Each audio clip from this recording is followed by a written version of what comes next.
हाँ, नमस्कार। आपका जनित न्यूज पर हार्दिक स्वागत है। बिना एक भी सांसद होते हुए भी दुष्यंत चौटाला की पार्टी जेजेपी को एनडीए में शामिल करने से बीजेपी के कई दिग्गज नेताओं को लगा झटका।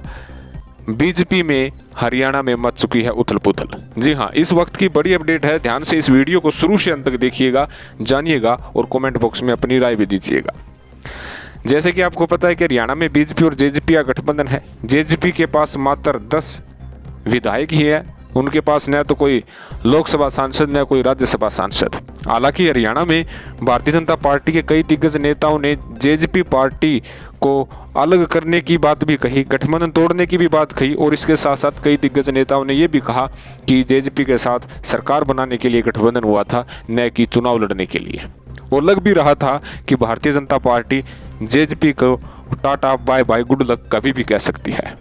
हालांकि दुष्यंत चौटाला समय समय पर ये कहते रहे हैं, जब वे अमित शाह, जेपी नड्डा व प्रधानमंत्री नरेंद्र मोदी से मिले, कि गठबंधन मजबूत है, किसी प्रकार की कोई प्रॉब्लम नहीं है।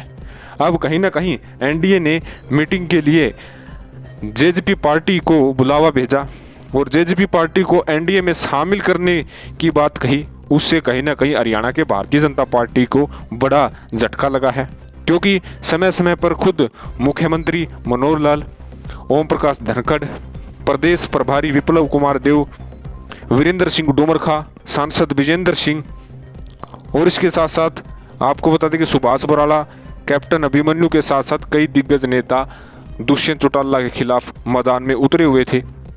लोकसभा चुनाव और विधानसभा चुनाव में यदि दोनों पार्टियों का गठबंधन रहता है, चुनाव में एक साथ चुनाव लड़ते हैं, तो कई भाजपा सांसदों, कई भाजपा नेताओं का करियर बर्बाद होने पर जो है संभावना व्यक्त की जा रही है। आपको बता दें कि अभी तक भारतीय जनता पार्टी और जेजेपी पार्टी में कोई ऐसी डील नहीं हुई है कि बीजेपी उतनी सीटों पर चुनाव लड़ेगी गठबंधन के तहत और जेजेपी को उतनी सीट मिलेगी। एक बात लाजमी है कि जेजेपी पार्टी भिवानी महेंद्रगढ़ के साथ साथ हिसार सीट जरूर अपनी तरफ गठबंधन के तहत लेने की कोशिश करेगी और भारतीय जनता पार्टी को देनी भी पड़ेगी, क्योंकि भिवानी महेंद्रगढ़ और हिसार में अच्छा खासा प्रभाव 2014 और 2019 में जेजेपी पार्टी का रहा है। अगर भिवानी महेंद्रगढ़ सीट और इसके साथ हिसार की सीट यदि जेजेपी के पासे में लोकसभा सीट जाती है, तो वीरेंद्र सिंह डोमरखा के बेटे विजेंद्र सिंह और पूर्व में आदमपुर के विधायक कुलदीप बिश्नोई को जबरदस्त झटका लगेगा, क्योंकि जो टिकट लेने की चाह है वो खत्म हो जाएगी। और वहीं भिवानी महेंद्रगढ़ लोकसभा सीट से धर्मवीर सिंह जो टिकट की चाह कर रहे हैं, उनका भी खेल खत्म हो जाएगा। और उसके साथ साथ लोकसभा चुनाव में यदि गठबंधन रहता है, तो उसके बाद विधानसभा चुनाव की भी बारी आती है और विधानसभा सीटों पर कई ऐसी सीटें दुष्यंत चौटाला कवर कर रहे हैं, जिससे बीजेपी के कई दिग्गज नेताओं का भविष्य ही खत्म हो जाएगा।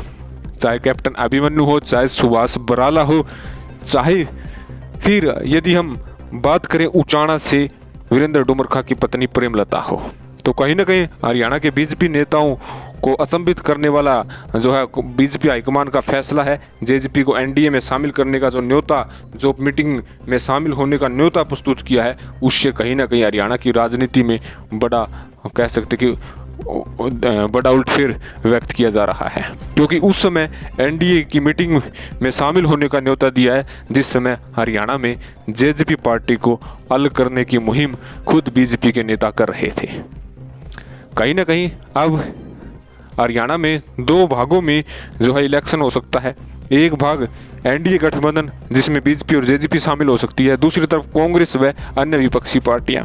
हालांकि विपक्षी पार्टियों में सिर्फ आम आदमी पार्टी को ही जो है हरियाणा में से कांग्रेस पार्टी ने न्योता भेजा है या उनके साथ बैठक की है। चौटाला पार्टी यानी इनेलो पार्टी को किसी प्रकार से कोई विपक्षी पार्टी में शामिल नहीं किया है। अभी तक उनके पास कोई न्योता या कोई ऐसी बैठक में शामिल होने की औपचारिक घोषणा नहीं की गई है। तो कहीं ना कहीं जो इनेलो पार्टी विपक्ष एक या तीसरा मोर्चा बनाने की घोषणा कर रही थी, उन्हें भी बड़ा झटका लगा है। तो आपका इस विषय में क्या कहना है, कमेंट अवश्य करें। चैनल को जरूर सब्सक्राइब करें। धन्यवाद।